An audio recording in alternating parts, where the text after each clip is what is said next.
Hey guys, it's Michael again. I am working outside this morning because I can, and it's Friday, right? And it's beautiful out. We're in Colorado, so why not? But hey, I wanted to real quick just jump back on this topic of volunteers from the aspect of a small church. Yesterday, I posted a video on culture of volunteerism. We recently did a webinar on how to get and keep volunteers. And so we're getting a lot of questions from people. And I had a great question from a pastor of a church plant. And his question originally to me was really just centered around this idea that he's worried that his volunteers who aren't able to take part in the adult worship services or sort of the spiritual nourishment that goes along with being able to attend some of those meetings is going to have an impact or a toll on his volunteer team because they're a church plant and the same people are doing all the work. So I thought it'd be helpful for you, maybe, hopefully, if I shared with you what I shared with him. Um, so the first thing I talked about was, the Pareto Principle, the 80-20 rule, as it's often referred to, is going to pretty much always be true in ministry or any area where you have, volunteer teams.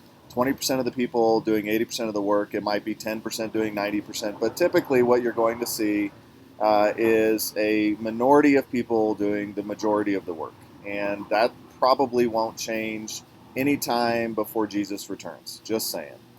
However, the three things, I gave him three things that I felt like might be helpful, so I'll share them with you. The first thing is recognize their sacrifice for what it is. While they're missing out, so to speak, on the adult worship experience or that aspect of things, they are experiencing the blessing of service. And I think there's an argument to be made that that is something that is earning them a far greater reward than just being a participant. The second thing is don't be afraid of self organizing teams. And this is actually something that we're doing within the context of building technology.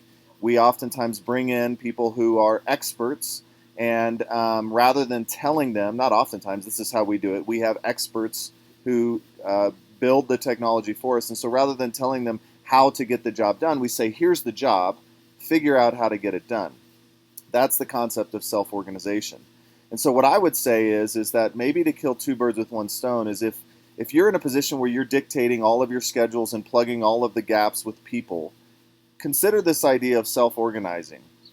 What if you were to hold a monthly or a quarterly pizza night or Chick-fil-A night or whatever? Just bring in some free food, bring your volunteers in and feed them physically, feed them spiritually by having your pastor deliver maybe a 20-minute sermonette that was written exclusively for them, giving them exclusive content, making them feel as special as you feel that they are. And then follow that up with a planning time, a time where you show them your calendar, expose for them where the areas of need are, and let them fill the holes. It's kind of like buying movie tickets on Fandango. You go to fandango.com, you say, what movies are showing, and it reveals to you basically only the movies where there are movie times available and tickets available. And so you can kind of do the same thing and say, look, here are all the available time slots and classes that we have need. Put your name on here, right? So you can facilitate that, but you don't have to dictate it. And then the third thing is just love on them. Love on them. I mean, you should see these people as your elite fighting force. And they should know that that's how you feel about them. When you champion service, it will result in higher participation rates. Higher participation rates, of course, mean more volunteers, which means you can rotate people more frequently.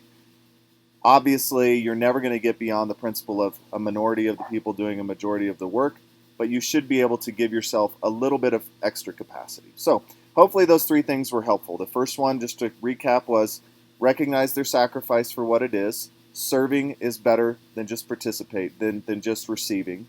Secondly, don't be afraid of self-organizing teams. Create an environment for that. And thirdly, just love on them. Hopefully that's helpful for you guys. Have a great day.